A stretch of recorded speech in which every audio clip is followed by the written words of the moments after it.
Okay, today we're going to be doing chapter 15 of my book, Overcoming ACT Math, by Sophia Garcia. It's available on Amazon if you're interested in getting it. Now, what I'm going to do first is I'm going to go over some reminders about triangles, right triangles, like regular triangles, all that good stuff, before we get into doing the actual problems. So let's start with number 1. It says that we have ABC as a right triangle right here, like the legs are A and B, the hypotenuse, the longest side, is going to be C. So you can figure out if something is a right triangle if A squared plus B squared equals C squared. Now, if A squared plus B squared is greater than what the hypotenuse is squared, greater than C squared, then we say that that is an acute triangle. And if the opposite is true, it's obtuse. So if A squared plus B squared is less than C squared, we have an obtuse triangle. So just remember that if they're asking you like what kind of like these ones where it's like what type of triangle is it, that's one of the ways that we label triangles. We also say that they could be equilateral, which means like every single side and every single angle is congruent or equal. And then isosceles, two sides and the two matching angles are congruent. So like with an isosceles triangle, it might look like this. I mean, it's not drawn to scale on the exam, so just remember where like these two sides are congruent, they're equal to each other, and then the angles across from them are also equal, because you see how this one's opposite of that side and this one's opposite of that side. The angles that correspond to each of these same side lengths are also equal. So these angles would be equal and these sides would be equal. And then we have a scalene triangle, just means like nothing's congruent. No sides and no angles are equal to each other. So let's talk about some of the area of triangle equations. So the one you're going to see the most often is going to be this guy right here. So area of any type of triangle is just going to be half a base times height. The base and the height are what make the right angle with each other. So like if it's drawn like this, it would be A and B are the base and the height. Now it can also be equal to half of AB and then times sine of C, because it doesn't have to be a right triangle. You could have like a triangle like this and like the isosceles one, and it would just be that C is the longest side. So like whatever the longest side, the little c would be the longest side. This big C is supposed to represent the angle. So for instance, let's say we have this triangle right here where this is 80 degrees, this is 50 degrees, 50 degrees. So A and B would be across from the 50-degree angles. They're opposite the 50-degree angles. So those are going to be the A and B here, because those are not the largest ones. Because remember, another thing about triangles is that the largest side matches the largest angle and vice versa, with like the smallest side is opposite of the smallest angle. So the largest angle here is 80. So then the largest side would be the little c right here. Now this is a big C. So the 80 would have to go here for sine of 80 degrees. Because the big C represents the largest angle, and the little a and little b represent the other two sides. So it would be like this and this, because they're opposite of the 50. They're not that largest side. Doesn't matter which one goes first, because like it doesn't matter what if we do like 2 times 5 or 5 times 2, like multiplication, the order doesn't matter. So that's that. And then to figure out if triangles are congruent, these are the theorems where it's like side, side, side, side, angle, side, angle, side, angle. It's very unlikely that you're going to have to like use these really on the exam. So like I wouldn't worry too much about them, but yeah, this is what they are just in case you need a refresher. Angle, side, angle, angle, angle, side, the hypotenuse leg theorem. And then for similar triangles, it would just be angle, angle, side, side, side, side. Again, you probably aren't going to see those that much on the exam. So then we have special right triangles. Just remember, like I said over here, our largest angle is across from our largest side. So like the 90 degree is across from the 2x, because those are the largest out of the options. And then 6C would be like the next largest. So it's going to be across from the next largest side. And 30 degrees is going to be across from the smallest side, because it's the smallest angle. So if you are someone that like knows it's supposed to be x root 3 and 2x, but you mix up where like x root 3 goes and where x goes, just kind of think of it as what's across from the angle. And like the size of the angle should correspond in a way with the size of the side opposite it. So a lot of people always mix up like the x and the x root 3 one. Just try to remember x is smaller than x root 3, so it should be across from the smaller angle. And then same logic goes here, except we have, this is an isosceles triangle, an isosceles right triangle, because we have 45, 45, 90. which you also can call 45, 45, 90. They're like synonymous. So this side is x, and this side is also represented by x.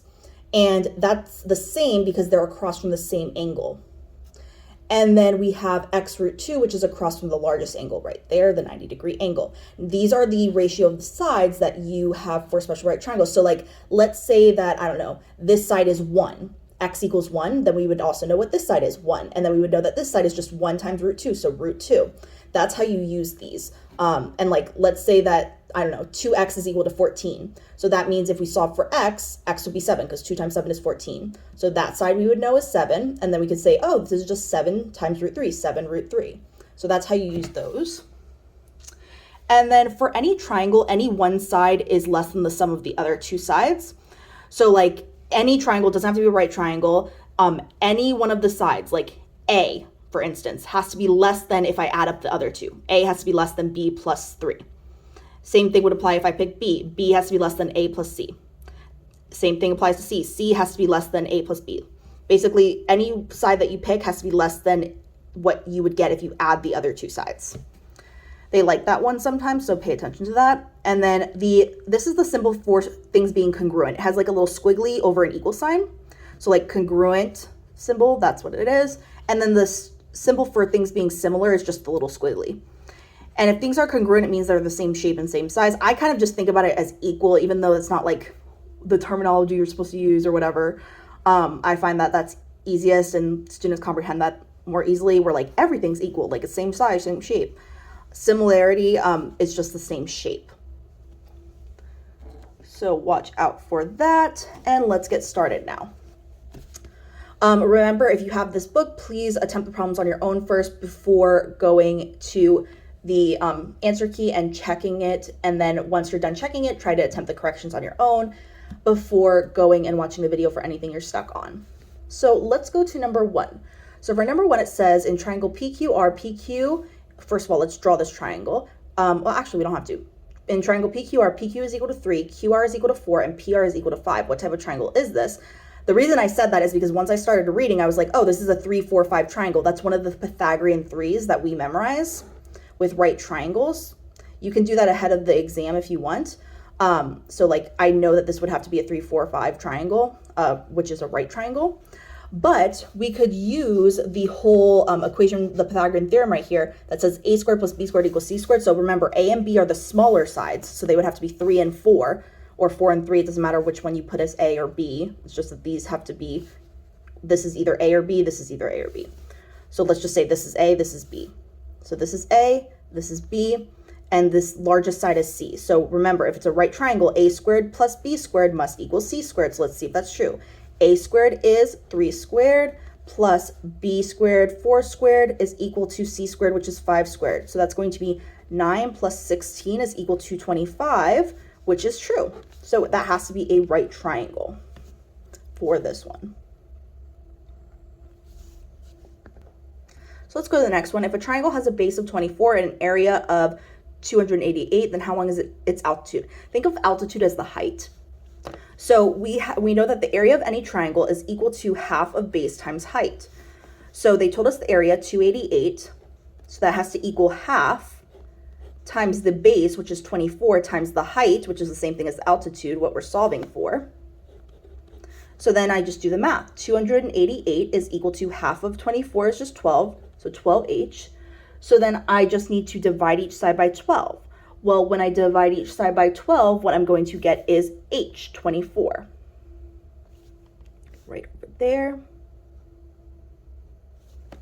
Okay, so let's go to number 3. So it says a square cake is cut one time diagonally from one corner to another corner. So let's draw that. It's a square, and it's cut diagonally from one corner to another. If one side of the square cake measures 8 inches, then what is the length of the diagonal cut? So this is 8, this is 8, this is 8, this is 8, because the square, every side is the same, and this is a right angle right there. So in this portion, we have a right triangle. And we could say, oh, this is our longest side C. The diagonal is our longest side C. So if we have a right triangle, we know that a squared plus b squared equals c squared. So that would have to be 8 squared plus 8 squared is equal to c squared. So 64 plus 64 is equal to c squared. So that would have to be 128 is equal to c squared. So then we would just want to find the square root of 128. So then that's going to be, would that be 64 times 2? Because it's just 64 plus 64. So then to simplify this, we would say, okay, the square root of 64 is 8, so we could take out an 8 and then just leave the 2 on the inside, and that has to equal c. And I meant to put that this was square rooted on each side. I forgot to draw that, sorry. So we would get 8 root 2 for the diagonal. So the answer would be E. So let's go to number 4. For number 4, if an equilateral triangle has an altitude of 6, then what is the side length equal to for that equilateral triangle? Okay, so an equilateral triangle, let's draw it. Remember, equilateral means all the sides and all the angles are equal. So the altitude or the height is going to be 6. Then what is the side length equal to for that equilateral triangle? Okay, so remember, every single side length is going to be the same. So this we'll call x, this is x, and then this whole entire side would be x. But when the altitude drops down, it splits up that side into two equal parts. So this portion right here is going to be x root 2 because it's the whole side x divided by 2. So now I have a right triangle with a leg of 6, a leg of x root 2, and a hypotenuse of x. So I can set up Pythagorean theorem to solve for what x is. So I can say 6 squared plus x over 2 squared is equal to x squared. And then I could say 36 plus x squared over 4 is equal to x squared. Then I could say, oh, I'm going to subtract x squared over 4 from each side. So then it's going to be 36 is equal to x squared minus x squared over 4. Now, x squared is the same thing as saying 4x squared over 4, because that would simplify to just x squared. And now I have a common denominator for my fraction, so I can subtract them. So then I would get 36 is equal to 3x squared over 4. So now what I'm going to do is I'm going to multiply each side by 4 to get 3x squared by itself. So if I multiply each side by 4, that's going to be, that would be, carry the 2, and that's going to be 144. Yeah. And then that's going to be equal to 3x squared. And then when I divide by 3, that's going to be 48. So I'm going to have 48 is equal to x squared. So let me fix that. And then now I just have to square root each side to get x by itself. So then if I square root each side, I'm going to get square root of 48. The little 2 cancels out right there. And then I just have to simplify this. Well, 48 is the same thing as 16 times 3. Square root of 16 is 4, so I could take out a 4, leave the 3 on the inside, and that's equal to x. So it would be 4 root 3, G. Okay, so now let's go to number 5. In triangle DEF, side E is equal to 6 and side D is equal to 13. Given that F is the largest angle, which of the following could be the length of side F? Okay, so let's draw this out. So, remember, they didn't tell us it's a right triangle or anything about the triangle. I'm just kind of like drawing a random triangle. So, let's say that we have triangle EFD, or DEF, sorry. But like, I'm just putting it like that, DEF. And then we're going to say, let's see. So 13 is across from the D, because little d means it has to be across from the big D. Little e has to be across from the big E angle, so that has to be 6. And then this is like the missing side length. So F is the largest angle. So this is the largest angle right here. That means it has to be across from the largest side length. So this side, ED right here, has to be the largest side. So it has to be more than 13 to be the largest. So I can automatically cross out A, B, and C right here. Now, I also know part of the triangle inequality theorem thing says that if I add up 2 sides of a triangle, that my other side has to be less than the sum of those 2 other sides. So that means that this side over here, which I'll call ED, So ED has to be less than if I added up 13 plus 6. So it has to be less than 19 because 13 plus 6 is 19. So I can cross out E. The only answer would be D.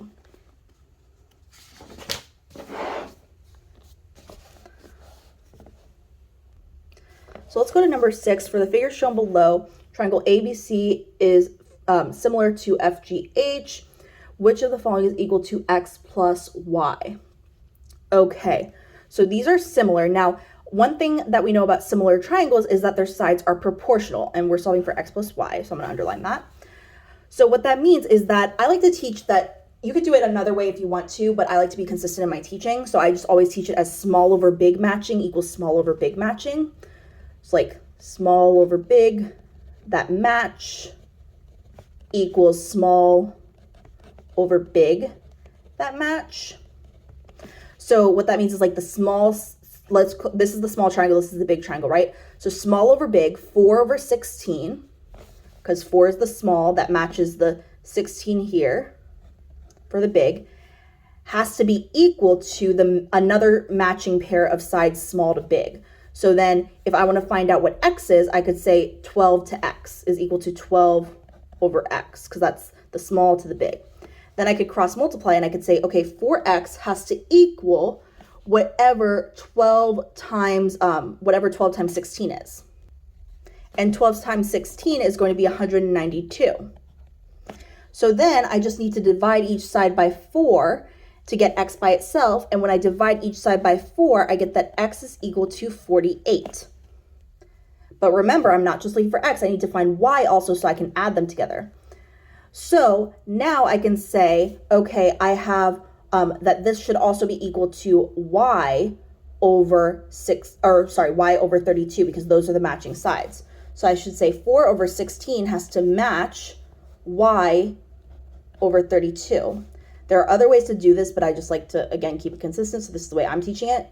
So now let's do 32 times 4. So 32 times 4 is going to be 128, and that has to be equal to 16y. I'm just cross multiplying. Now I'm going to divide each side by 16.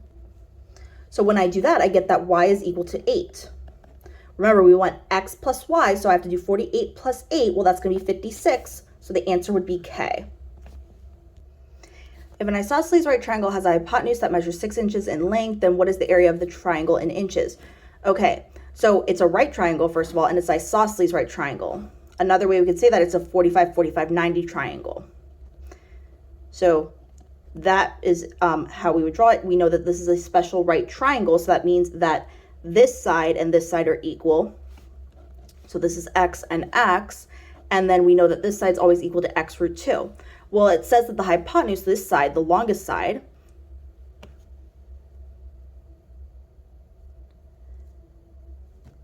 sorry, I got a phone call. The longest side is equal to x root 2. So then to solve for what x is, because we need that to put into the area formula, which area would just be base times height, so it would be x times x, so x squared. So we need to find out what x is so we can plug it in to find the area. So we have to divide by root 2 on each side to get x by itself, so then it would be 6 over root 2. Remember, we can't have a square root on the bottom, so we have to do something called rationalizing, which means we just multiply by root 2 over root 2. So then that would just be 6 root 2 over 2. Then that's just 3 root 2 when you simplify it. So x must be 3 because x root 2 is equal to 3 root 2. So x is 3. So then 3 squared gives us the area, so that would just be 9, B. So now we have number 8, which says we have a right triangle because this little like square in the corner means it's a right triangle. So that means that we could do a squared plus b squared equals c squared. So we could say x squared plus 6 squared is equal to x plus 3 squared, which remember x plus 3 squared is the same thing as saying x plus 3 times x plus 3. So now I'm going to FOIL this all out. So I'm going to say, well, actually, let me just do the 6 squared and copy that down first. So 6 squared is just going to be 36. And then now I'm going to FOIL this all out. Remember, FOIL stands for what we're multiplying together when we multiply something with 2 things plus or minus in parentheses times 2 things plus or minus in parentheses. So F stands for I'm multiplying the first thing. So x times x is x squared. O stands for multiplying the outside thing, so 3 times x, so 3x. I stands for multiplying the inside thing, so again, 3 times x. And then L stands for multiplying the last things, 3 times 3, so that's just going to be 9. Now, if I combine these like terms here, I'm going to get 6x. So now I have x squared plus 36 is equal to x squared plus 6x plus 9. And then I can subtract x squared over here, and it's going to cancel out there and there. And then I can subtract 9 from each side. It's going to cancel out here, and then 36 minus 9, that's going to be 27. So 27 is going to equal, 6x is left on that side. So then we just have to divide each side by 6. So then we get x is equal to 27 over 6, but we have to divide by the greatest common factor, which is 3. So I'm dividing by 3 on top and bottom, and I'm going to get 9 halves for that. So F. Oh wait, I take that back. I just saw, we're not solving for what x is. Whoopsies. We're solving for what the perimeter of the triangle is. I had a brain fart right there. Sorry. So this is equal to 9 half. Perimeter means we add up all the side lengths. So it's going to be 9 half plus whatever 9 half plus 3 is, and then plus 6. So let's do that. So 9 halves plus 9 halves, that's going to be 18 halves, 18 halves, plus 3 plus 6. So that's going to be 9 plus 3 plus 6. So then that's going to equal 18. So sorry, it should be 18, so G. So let's go to number 9, which of the following is equivalent to the area of this triangle, because remember, it's applying to the same problem. So remember, area is equal to half of base times height. So the base and the height are the ones that make the right angle with each other. So it's half of 9 halves times 6. So let's write that. Area is equal to half times 9 halves times 6. So then area would be equal to 9/4 times 6. And that would just be equal to 36 over, or sorry, not 36. I don't know what is up with me today. Sorry, 54 over 4. And then if you put that in your calculator, that's just 13.5. So, oh my goodness, what is wrong with me? I'm solving for that. I just like didn't even look at the answer choices. This is a good teaching moment to look at the answer choices before you keep going with the problem. So, I mean, you could technically do this and then check it by saying, okay, I'm going to plug in what x is, 9 halves, and seeing which one's equivalent. You could do that, but the easier way to do this is just do half of base times height. So half of whatever 6 times x is, that's just going to be 3x, so it's going to be C. Number 10, what is the value of x plus 3? So we know what x is. It's 9 halves. That's what we figured out before. So 9 halves plus 3. So 3 is the same thing as 3 over 1. To get that to have a common denominator of 2, we'd have to multiply by 2 on top and bottom. So then it's 9 halves is equal to 6 halves. If we add that up, it's 15 over 2. So 15 over 2 is just going to be 7.5. So it would be J. Okay, for number 11, we know that this is going to be parallel to this. Now, if you want to draw out like the parallel lines and the transversals, you can do that to prove to yourself that like what I'm about to say is correct. But basically, I've just learned that like when I see these problems, they're going to be like, if they tell me that this and this are parallel, that they're going to be similar triangles. So I would just do that. Again, you could draw out like the parallel line right there and right there. Like I'll show you if you like extend it out here and oopsies, here and here. And like, let's say you make this the transversal right there, like the line that goes through the two parallel ones. Then you're going to say, oh, this and this are vertical. So like this and this are equal, right? And then we know that like corresponding angles are equal. So that means that this angle has to be equal because it's top right and top right of each of their respective parallel lines. This is a vertical angle, so that has to be equal. And like you can do that for the rest of it to like figure out like, oh, these are similar triangles because the same thing's going to happen over here with the this angle and this angle. So then you have two angles. Remember AA, that theorem, angle theorem, tells you that they're similar triangles. So if we know that they're similar triangles, we know that we can set up a proportion or a ratio with the side lengths. Remember, it's small over big matching equals small over big matching is how I teach it. So like the small over big matching here would be 4 to 6. That's another thing that like I memorize with like these that you can do as well, that basically like the ones that are corresponding to like the similar or the equal angle are the ones that are matching. So like that one and that one, and that one and that one. So it would be 4 matches 6. So 4 is to 6 as DC is to, yeah, because we're finding DC, as DC is to, DC is the one right here, as DC is to 8. So now we just cross multiply. 8 times 4 is 32, and that's going to be equal to 6 times whatever DC is. We're solving for DC, so divide by 6 on each side. That's going to be 32 over 6 is equal to DC. And then I could say, okay, what's the greatest common factor? So that would be just divide each by 2. So that's going to be 16 over 3, so it would be E. So now we have number 12. So it says, for the figure shown below, the lengths labeled are in inches. So like this one, I already labeled it. If FK is a perpendicular bisector, so perpendicular bisector, perpendicular means like it creates a right angle. Perpendicular bisector, so that means that this has to equal this because it also like splits the side that it goes into. Of GJ, which like, sorry, I didn't finish reading that, but it splits, this is the side it goes into, GJ. Then what is the area of the figure, the whole entire figure FGHJ? Okay, so let's see. So if this is perpendicular, this has to be perpendicular as well because 90 plus 90 is 180. They add up to a straight line. So we have a right triangle right here with 2 of the side lengths, 8 and 12. So we just need to find this other side length over here, which we'll call X. Because then if we can find out the area of these triangles, right, then we can add those up and then add it to the area of these up here. So let's see. We're going to say that Pythagorean theorem, 8 squared plus x squared equals 21 squared. So then when we do that in our calculator, we're going to get 64 plus x squared is equal to what 21 squared is, which is 441. Then just subtract 64 on each side to get x squared by itself. So then x squared is going to be equal to 377. So that means that x, if we square root each side, x is going to be equal to the root of 377. So this equals root 377. And that root's supposed to go over the whole thing. So remember, area of a triangle is half of base times height.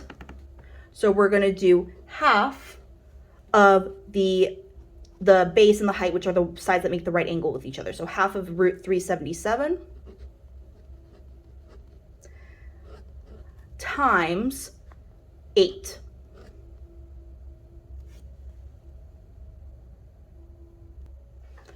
So then we could say, okay, when we solve that, we get that 4, that's equal to 4 root 377. So that's the area of just this one. Now these are the same because look, they share the side, so they share the same height and they share the same base, 8 and 8, because it was supposed to split it up into, remember it said this is a perpendicular bisector, so it splits it up evenly. So this area should be the same because it's just half of the same base and height, the same thing we have here. So this should also be 4 root 37. So we have that this area is 4 root 377. This area is 4 root 377. Now we need to find the area of this guy over here. So, oh, and also another way you could have done this is you could have said that the area of any triangle is just base times height. So you could have said 8 plus 8 is this whole base right here. If you look at it, it's like a big triangle, GHJ. You could have said that it's half of the base, which is going to be 8 plus 8, 16, times the height, which is root 37. So you could have said that this whole big triangle is just going to be, it would be 8 root 377 when you simplify that, because half of 16 is 8, so 8 root 377. So that's another way you could do that, or you could just think of it in parts. So I'm going to show you how to do it that way, the second way that I just described for this triangle up here. So this is going to be half of base times height to find out what FGJ is, the area of all of that. So the base and the height are the ones that make the right angle with each other. So this whole side length, 8 plus 8 is 16. So the base is 16, the height would be 15 for this portion right here, because it says just FK, F to K, 15. So the area of that big triangle part right there is going to be half of 16 times 15. So then when we multiply that out, let's see, that's going to be 120. So this equals 120. So the area of this whole big triangle part right here is 120. So now we have 120 plus 4 root 37 plus 4 root 37. That's going to be 8 root 377. Sorry, I keep saying 37. 8 root 377. So now we have 120 plus 8 root 377. So then that would be equal to h. Now there's a bonus question that says, what's the perimeter? So remember, perimeter would just be like the length all around. So we know that this is 21. We know this also has to be 21 over here. And then we know that these are right triangles, and one of the Pythagorean threes is going to be the 8, 15, 17 triangle. So you can memorize that or use Pythagorean theorem to say like 8 squared plus 15 squared has to equal what this side is squared, and you would find out it's 17. So then it's just going to be 21 plus 21 plus 17 plus 17, and when you add that up, you get 76. So the perimeter would be 76. So now for number 13, it says, assume one leg of a right triangle is 6 and the hypotenuse is 13. So let's draw a right triangle where the longest side, the one across from the right angle, is the hypotenuse, that's 13. And then let's call this side 6 and this side x. What is the length of the other leg x is basically what we're trying to find here. So remember, we can use Pythagorean theorem. So 6 squared plus x squared is equal to 13 squared. So 36 plus x squared is equal to 169. So now let's subtract 36 from each side, and we would get that x squared is equal to 133. Take the square root of each side to get the x by itself. So x is equal to the square root of 133d. So now for number 14, it says we have triangle PQR with these side lengths. What type of triangle is it? So remember, the smallest sides are called A and B, no matter what kind of triangle it is. The smallest ones are A and B. The largest side is going to be C. So remember, when we add up A squared plus B squared, how it relates to C squared tells us if it's a right, acute, or obtuse triangle. So let's see. Let's do A squared plus B squared and see how does it relate to C squared. Well, A squared is going to be 4 squared. So 4 squared is 16. Plus B squared is going to be 5 squared, so that's going to be 5 squared is 25.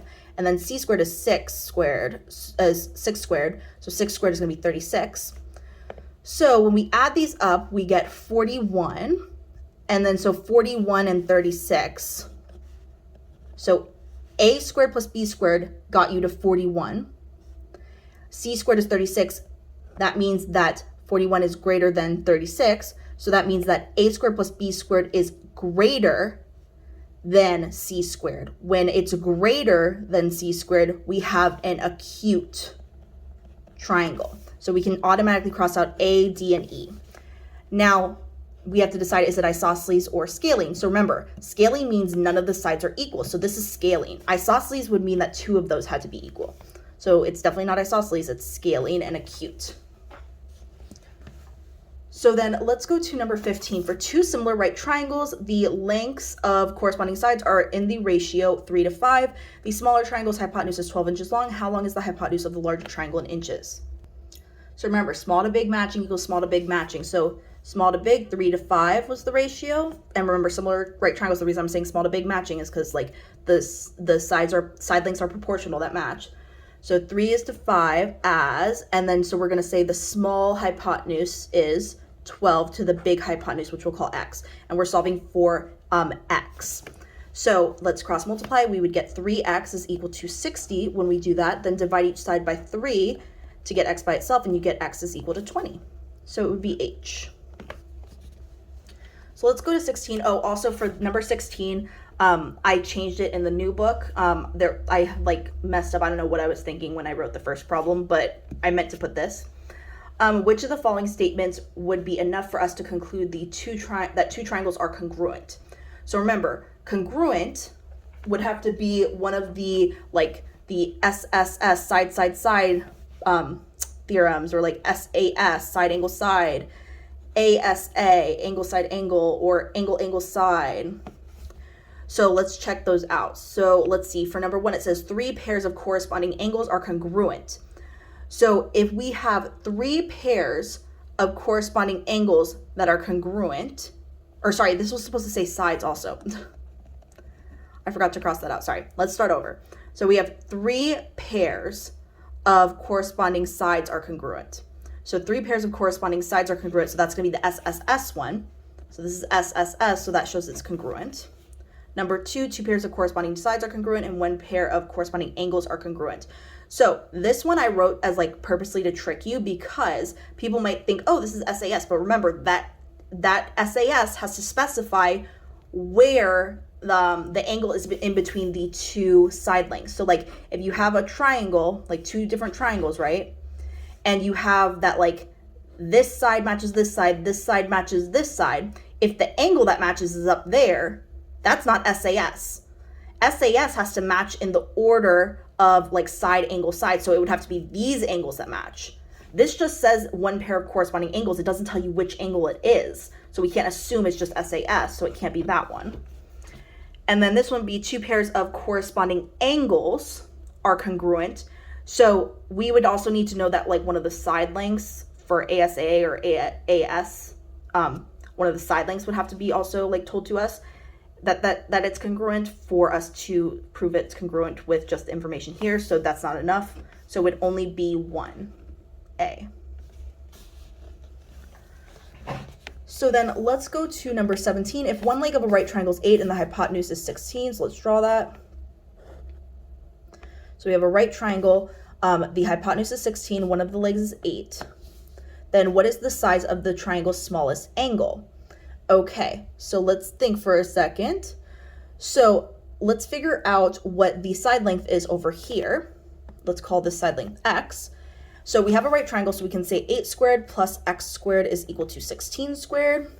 And then we could say, okay, well, when I do 8 squared, that's 64. Like, so basically you get your calculator on this. So I'm just going to do 16 squared minus 8 squared because I'm going to minus the 8 squared from each side to get x squared by itself. And that's going to give me that x squared is equal to 192. Then I'm going to square root each side to get x is equal to the square root of 192. 192 is the same thing as saying 64 times 3. Square root of 64 is 8, so it's just 8 root 3, because I leave the root 3 there. And so this side length is 8 root 3. Now remember, the smallest angle is going to be across from the smallest side length. So this is the smallest angle because it's across from the smallest side length, the 8 over here. So now what we have to do is we have to say, okay, let's see. So if that's the smallest angle. Oh, this is just a 30-60-90 triangle, because remember the ratio of the side lengths is going to be that it's, well, let's not call it, it might be confusing for you guys if I call it x right there, so I'm going to use another variable. I'm going to say w. So like with if you're trying to do a 30-60-90 triangle, you would have, and let me actually draw it the same way it's here. So let me do that the 30 is down here, the 60 is up here. So 30-60-90 triangle says like this side is just like w. I'm using a different variable because I don't want it to confuse you. So this side is w, this side is w root 3, and this side length is going to be 2w. So w corresponds with 8, right? 8 root 3 is w root 3, 2 times 8 is 16. So that's how you can tell from like how the sides are set up that it's a 30-60-90 triangle. And the smallest side is across from the smallest angle, so that's going to be 8 is across from the 30. So it would be 30 degrees each. So now let's go to number 18. Suppose 2 trees are 100 feet apart and the taller tree is 300 feet taller than the shorter tree. So let's draw like 2 trees. Okay. Like that. And then we're going to say that they're 100 feet away from each other. Pretend that it's like drawn that they're level on the ground. So like the ground is down here and they're 100 feet from each other. And then we have, what did it say? That the taller tree is 300 feet taller. So that means like from the top of this tree to the top of this tree is 300 feet. I know it's not to scale, but we're just pretending. So that means that this would also have to be 100. So we can draw like a right triangle right here where it's going to be like that side's 300, this side's 100. And then we have this distance from the top of the taller tree to the top of the shorter tree is going to be, technically it should be like going like that. I'm sorry about my drawing skills. And then this is going to be called x for that mystery distance. So then we have a right triangle because this makes a right angle right here with the ground. And then, or like the length that it is on the ground across from like this tree to this tree. And then we're going to say that this we can use Pythagorean theorem with to find out the missing hypotenuse. So it would be 100 squared plus 300 squared is equal to x squared. So then 100 squared plus 300 squared is 100,000. So 100,000 is equal to x squared. So then we're going to square root each side. And when we square root each side, that's going to be 316 point blah, blah, blah. So it's going to be d. Because it's asking what is the approximate distance. So now let's go to number 19. Two sides of a triangle measure 8 inches and 15 inches. Which of the following could be the third side of a triangle? So remember, this is actually, I realized at the beginning of the video, I forgot to add the subtraction thing. So there's one lesser known triangle inequality rule where it says that, yes, we have the one that if they sum to if two sides, when we add them together, has to be greater than the other side. Or you can think about that the opposite way, as like the missing side length has to be less than the other two sides added up. But we also have something that says if we subtract these, that the missing side length has to be greater than the subtraction. So like basically, let's call the missing side length x. It basically says if you subtract the other sides, x has to be greater than if we subtract these, and it has to be less than if we add them. So 15 plus 8. Usually they just like to test this part of it, but sometimes they'll test both, so that's why I included this problem. So then 15 minus 8 is going to be 7. So then x is between 7 and 23, but not including those numbers. So we can cross out these guys right here and this guy right here. So then it could only be 3. So it would have to be f. Like meaning 3, like Roman numeral 3. Okay, so what is the area of triangle FGH? Shown below, right over here. So remember, area of any triangle is going to be equal to half of the base times the height. So base and height are the ones that make a right angle with each other, but none of these make a right angle with each other. So I'm going to draw an altitude down over here, like a height down from the top here down over here. So if I could figure out what the equation is, what the length is and what the equation is for this line, I could say, okay, then I could use that to help me find the equation of this height because they're perpendicular to each other. So I know the slopes are negative reciprocals. And then I could say, okay, once I have that, I can solve for what the height is because I'll already have the distance across using distance formula. And I could do half of base times height. So that's what I'm going to do. I'm going to start by finding the distance between F and H. So let's do that with distance formula. So the distance between H and F, my handwriting is terrible today, sorry, is going to be equal to -5 minus 2 squared plus -4 minus 3 squared. So then remember, this is just distance formula. If you need to look it up, it's in chapter 4. So then that's going to be equal to the square root of 7 squared plus 7 squared. So then that's going to be square root, that's going to be 49 plus 49. So 49 times 2. So that would just be the square root of 49 times 2. Square root of 49 is 7. So then you just have 7 root 2. So now I know that this whole distance from F to H is going to be 7 root 2. So that's the base. Now I need to find the height. Well, I have 2 points right here, so I can figure out what the slope of this line is, and that'll help me find the slope of this one over here because it's going to be the negative reciprocal. So the slope of FH is going to be, if I subtract the y's, so let's do -4 minus 3 over the subtracted x's, which is going to be -5 minus 2. So that's going to be equal to -7 over -7, which is equal to 1. So remember, this is the same thing as 1 over 1. Perpendicular lines have negative reciprocal slopes. So that means that the slope of this line right here has to be the negative flip of this. So it has to be -1 is the slope of this. So if I want to write a line, an equation for the line that represents the height right here, then the equation for that line would be y is equal to -x, because it's -1 times, -1 is the slope times x, plus whatever that y-intercept is, b. Now, I can figure out what b is by plugging in this point for x comma y, because this is a point on this line, this perpendicular line. So I'm going to say that my y is -2, and my x, I'm going to take the negative of my x, so -2 plus b. So add 2 to each side, and we would get that b is equal to 0. So your final equation should be y is equal to -x for this line right here. Now, let's see, what can I do? What was the point of that? I was saying that I was going to find the distance right here for, so that I could plug in the height. Okay, so I could find out what this line's equation is, set them equal to each other because the point of intersection will give me this point, then I'll have 2 points that I can do distance formula with. So that's what we'll do. We'll find, remember, we already found that the slope of this line is 1, so we know that the slope of FH is going to be y is equal to x plus whatever b is. Let's just plug in the point 2, 3. So that'll be your x and y now for this different line. So your y is going to be 3, your x is going to be 2. So then you subtract 2 from each side, you get that b is equal to 1. So your equation for the FH line, I know this is super complicated. Hopefully you don't get this question because it takes a long time. It's really annoying. Y is equal to x plus 1. Maybe there's a faster way to do it, but this is just the way I see it. Y is equal to x plus 1. So we know that that's the equation of this line right here.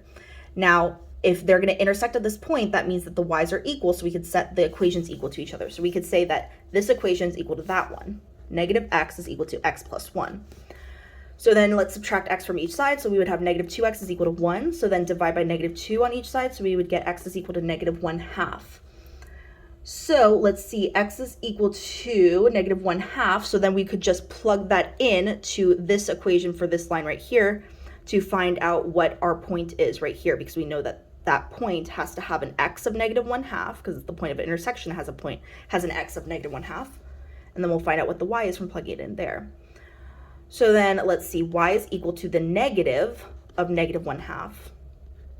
So then the y is equal to 1/2. So this point right here has to be -1/2 comma +1/2. So now what I have to do is I can say, okay, I have 2 points. I have this point -1/2 comma 1/2 and this point 2 comma -2 on this line. 2 points. To find the distance between them, just use distance formula. So the distance for the height of my triangle is going to be equal to, again, just do distance formula. So that's going to be 2 minus -1/2 squared plus -2 minus 1/2 squared. Minus and minus is just plus. So then this would just be, that's going to be, I mean, you could just put it in your calculator. So then, yeah, let's just do that.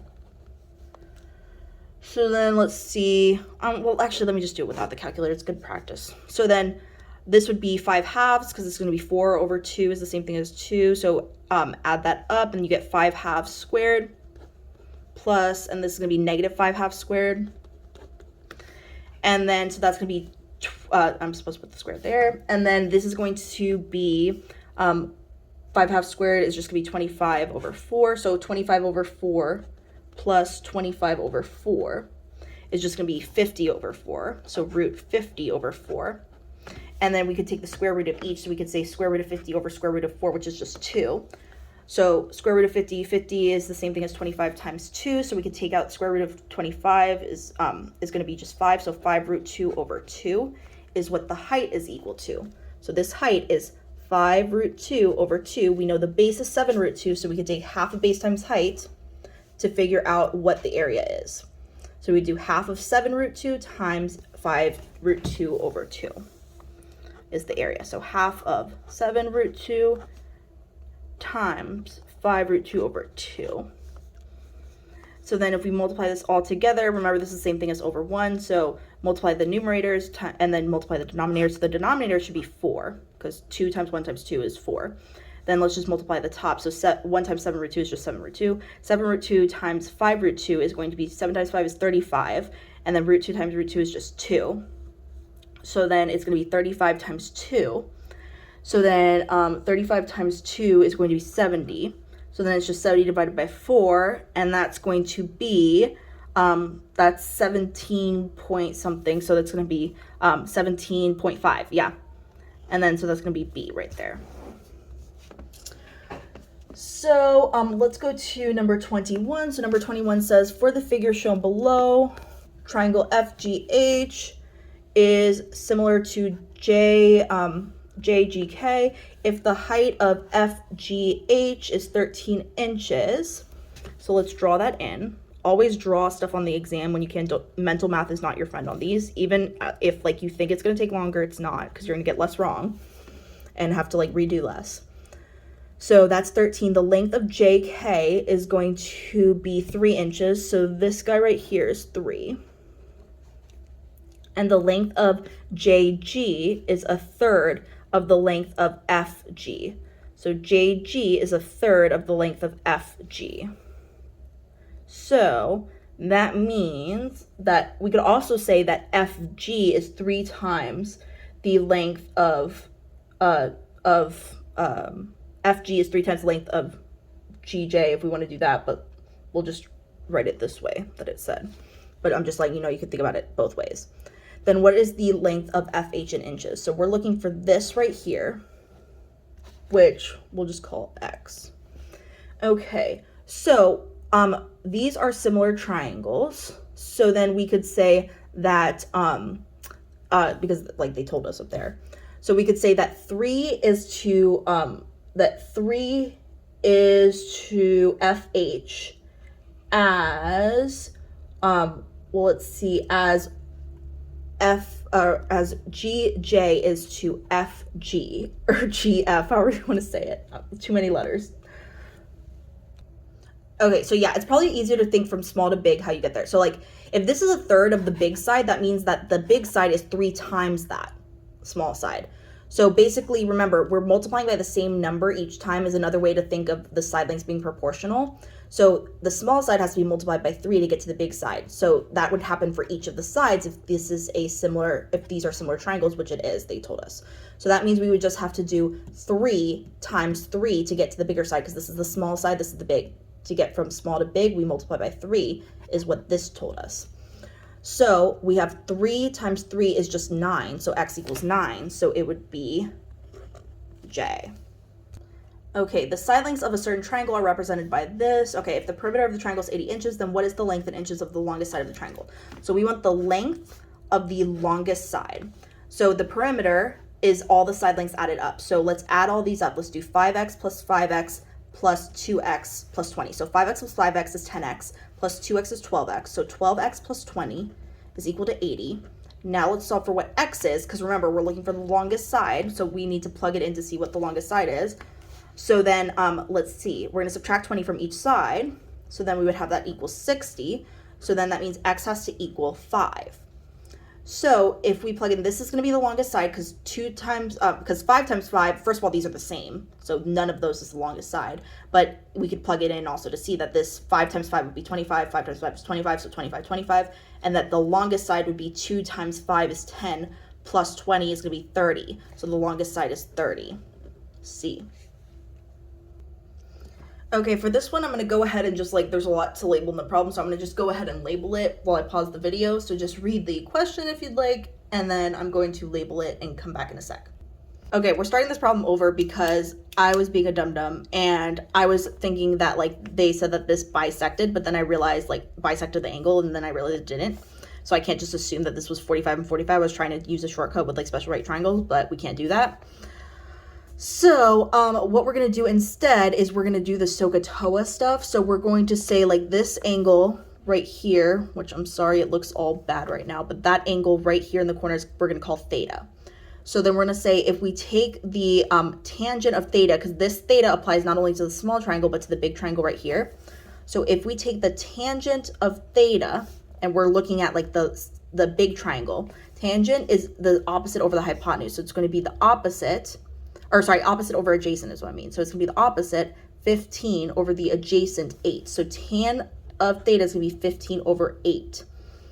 So then when you are trying to find out what theta is, you would take the inverse tan of each side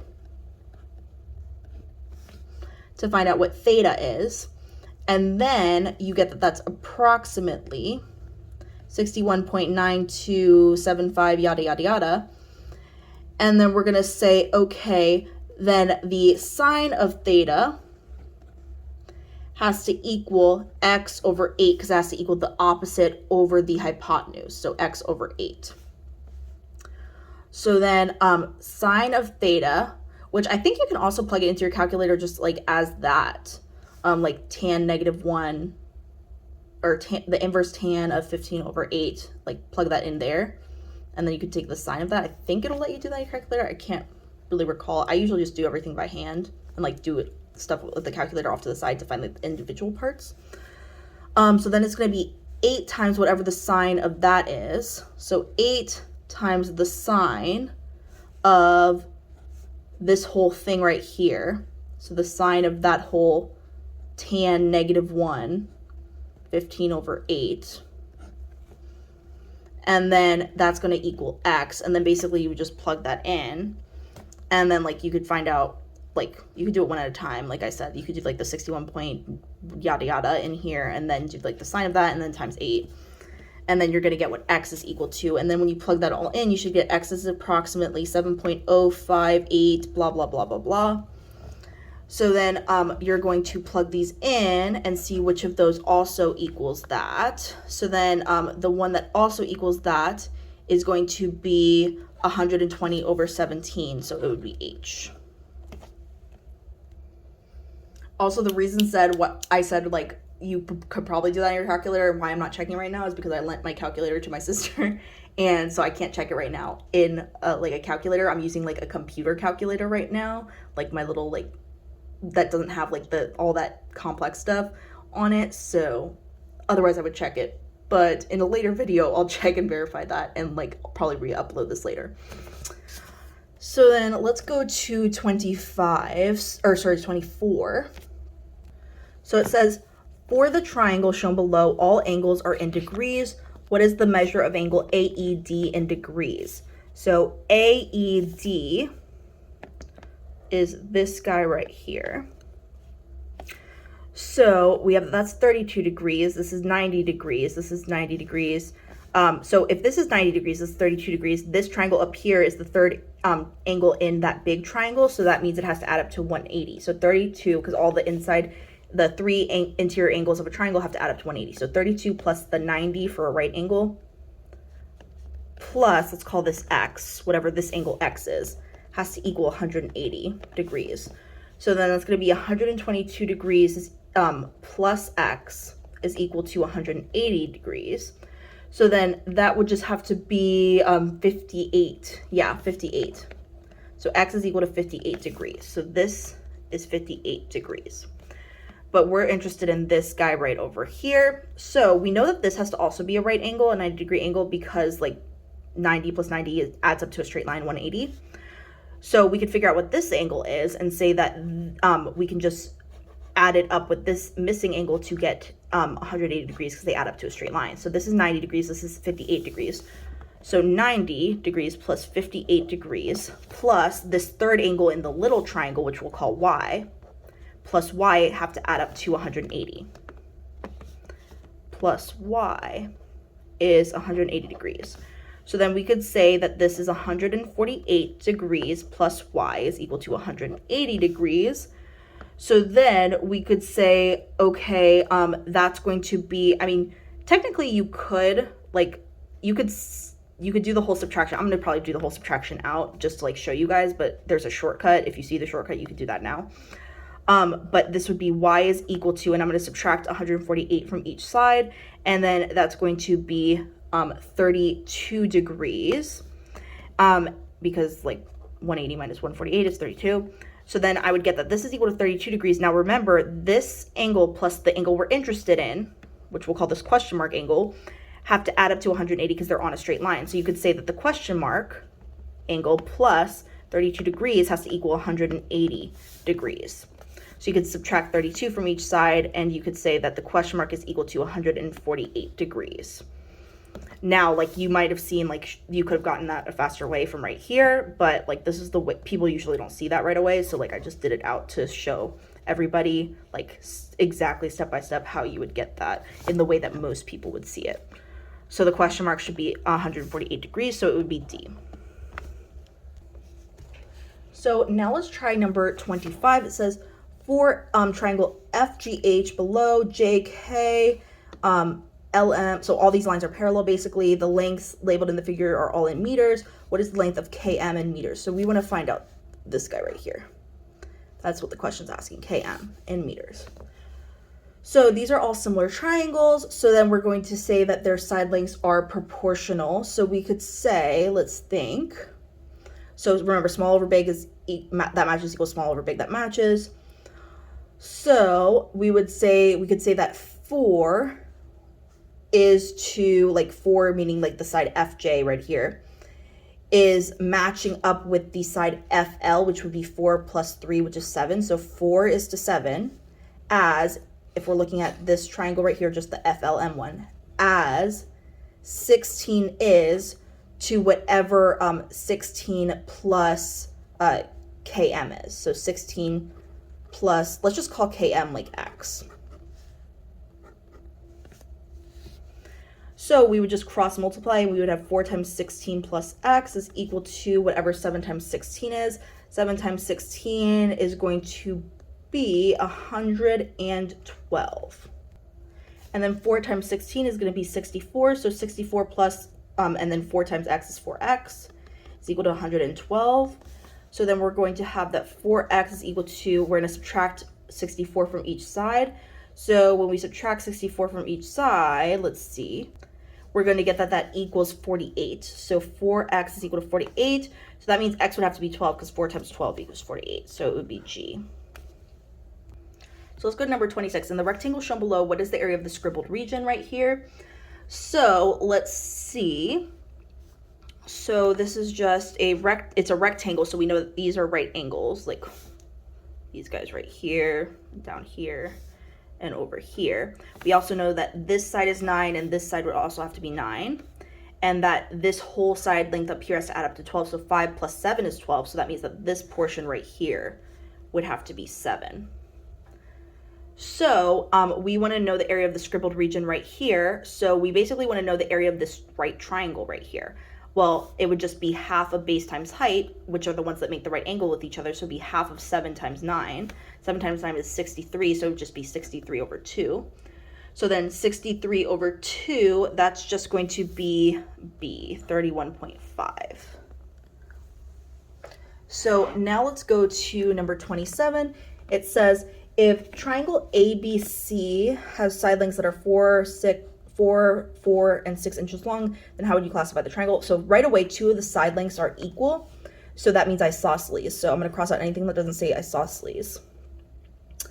And then now we have to determine the whole a squared plus b squared to c squared thing to determine like what, if it's obtuse or if it's acute or if it's right. So a squared and b squared are going to be the two smallest sides. So 4 and 4. So 4 and 4 are going to be A and B. Whoops, that's supposed to be B. And then the longest side is always C. So C is 6. So A squared, 4 squared is 16, plus B squared is 4 squared also, so 16. And then C squared is going to be 6 squared, which is 36. So let's add these two up. So that's going to be 32 and 36. Well, 32 is less than 36, so that means that A squared plus B squared has to be less than C squared. So this has to be obtuse. So it's isosceles obtuse, F. For number 28, it says, what is the length of the hypotenuse of the triangle shown below in coordinate units? Okay, so this I automatically know is a right angle because it's like perfectly aligned with the X and the Y axis, which form a right angle with each other. So then I can also figure out the side lengths here because from 0, 0 to 0, 36 is just straight up by 36. Kind of a similar logic over here from negative 15 to 0 because the y's are the same, like it's at 0, so it's just a straight line this way going by 15. So this has to be 15 is the distance there. And to know the length, we would just have to say like the length of the hypotenuse we'll call x. So this is just a right triangle where I'm trying to find a missing side length, so it's just Pythagorean theorem. So 15 squared plus 36 squared is equal to x squared. So then I'm going to have 15 squared is 225. 36 squared is going to be 1,296, and that's going to equal x squared. So then that's going to be 1,521 is equal to x squared. And then if I square root each side, I'm going to get that x is equal to 39, so it would be D. So it says, in the figure below, all necessary angles have been labeled in degrees. What is the sum of x and y in degrees? So we're trying to find out what x plus y is. That's what the question's asking. So let's see. This has a little triangle inside of a big triangle. So this is 57 degrees, this is 48 degrees. So that means that whatever goes here has to make the angles 57 plus 48 plus, let's call this W, has to add up to 180. So 57 plus 48, that's going to be, wait, I can't do this in my head right now. Okay, so then this is going to be 105 degrees, and then that means that this is going to be 75 degrees to get up to 180. So then remember, x plus y plus 75 has to add up to 180 degrees, because in the small triangle, those angles also have to add up to 180 degrees. So then if I just subtract 75 from each side, I get x plus y by itself. So then it's going to be x plus y, these cancel out, is equal to 105 degrees. So then that's going to be my answer, J.